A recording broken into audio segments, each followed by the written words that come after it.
అసలు పరమశివ కుటుంబం అంటే ఎవరు? పార్వతీదేవి, పరమేశ్వరుడు, విఘ్నేశ్వరుడు, సుబ్రహ్మణ్యుడు, ఆ నలుగురు కదు కుటుంబం.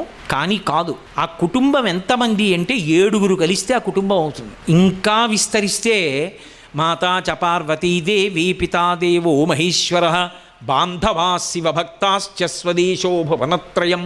అన్ని లోకములు ఆయన కుటుంబం. అది సరే, మరి నలుగురే కదండి, మిగిలిన 3 ఎక్కడి నుంచి వచ్చారు ఆయన కుటుంబంలోకి అంటే, అసలు నిజంగా కడుపున పుట్టినటువంటి బిడ్డలకి పెద్దపీట వేస్తారు ఎక్కడైనా.